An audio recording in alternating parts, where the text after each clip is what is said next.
Olá pessoal, hoje a gente vai trabalhar botânica, dois grupos de vegetais, de plantas bem conhecidas, que são as briófitas e as pteridófitas. As briófitas são plantas de pequeno porte e costumam viver em locais úmidos e sombreados, e as pteridófitas também vivem em locais úmidos e sombreados, mas são plantas totalmente diferentes. As briófitas são plantas que apresentam 2 centímetros, enquanto as pteridófitas são plantas que apresentam grande porte. Então, a gente hoje vai estudar algumas semelhanças desses dois tipos de vegetais e também as suas diferenças, que são muitas. Vamos lá, pessoal. As principais características das briófitas, elas são plantas de pequeno porte. Então, elas são plantas de pequeno porte simplesmente pelo fato delas não apresentarem vasos condutores de seiva. Os vasos condutores de seiva é o que vai levar os nutrientes para a célula. Então, o transporte da célula, o transporte de nutrientes na célula vai ser feito de célula a célula. Então, esse transporte acaba sendo um transporte bem demorado. E pelo fato delas não apresentarem vasos condutores de seiva, elas são chamadas de plantas avasculares, certo? Então, quem são esses vasos condutores de seivas que tanto fala que as briófitas não apresentam? Os vasos condutores de seiva que as briófitas não apresentam, pessoal, são aqueles vasos típicos de plantas de grande porte, tipo como as pteridófitas, como as gimnospermas, as angiospermas. Todos esses vegetais, eles irão apresentar vasos condutores de seiva, enquanto que as briófitas não. E quem são esses vasos? O xilema e o floema, responsável tanto pela seiva bruta como pela seiva elaborada.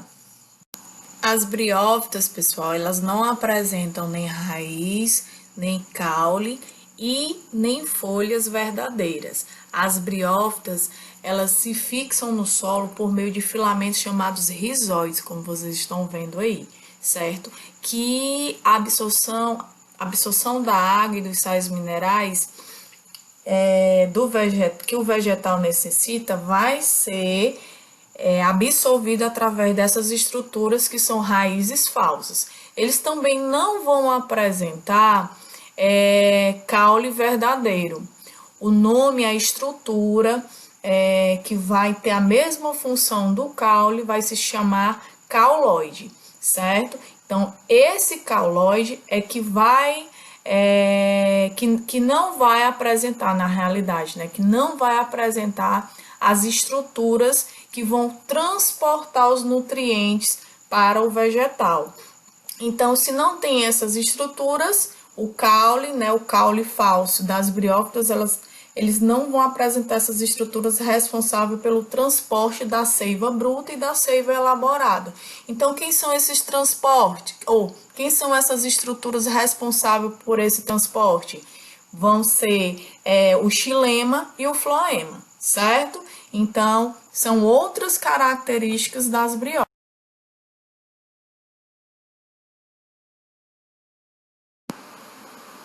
A reprodução das briófitas, ela pode ser representada de duas formas: a forma sexuada e a forma assexuada. A forma assexuada, ela vai se dar por fragmentação do corpo e produção de gemas. E a forma sexuada, ela vai depender da água para poder se reproduzir. Nesse caso, vai ter alternância de gerações. Na forma sexuada, esse tipo de reprodução depende obrigatoriamente da presença de água, certo? E o ciclo das briófitas na reprodução sexuada vai ser um ciclo aplonte-diplonte.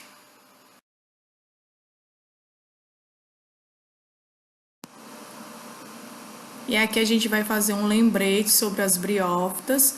As briófitas são plantas avasculares, isso significa dizer que elas são plantas que não apresentam vasos condutores de seiva. Quem são esses vasos?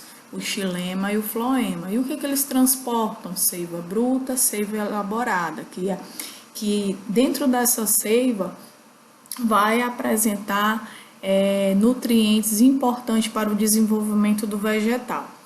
As briófitas apresentam como fase dominante do ciclo de vida os gametófitos, ou seja, eles vão apresentar uma fase que vão produzir os gametas, né, os gametófitos. E outra fase, eles vão produzir esporófitos, que permanecem ligados, né, juntamente com os gametófitos e são nutricionalmente dependentes um do outro. As briófitas não possuem folhas, caules verdadeiros e nem raízes, certo? Então são estruturas falsas, mas vão apresentar a mesma função: absorção de nutrientes, transporte de nutrientes e realização da fotossíntese. As briófitas não possuem flores, nem sementes e nem frutos. As briófitas possuem um ciclo com alternância de gerações, apresentando uma fase gametófica e uma fase esporófita.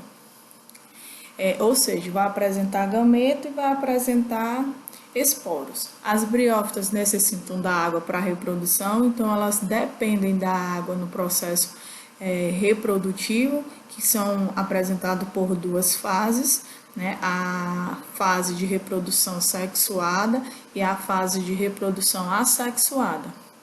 E as briófitas, elas são representadas pelos musgos, pelas hepáticas, e são plantas que apresentam no máximo 3 centímetros de comprimento. Agora vamos falar das pteridófitas. As pteridófitas, elas são plantas vasculares, ou seja, vão apresentar vasos condutores de seiva. Elas também podem ser chamadas de plantas traqueófitas, ou seja, né, é a mesma coisa de plantas que irão apresentar vasos condutores de seiva.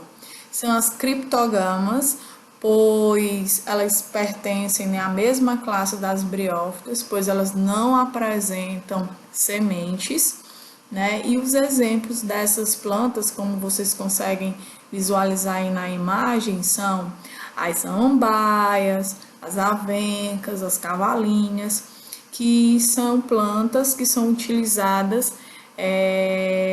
para decorar o ambiente, né? Então são chamadas de plantas, geralmente são chamadas de plantas ornamentais, né?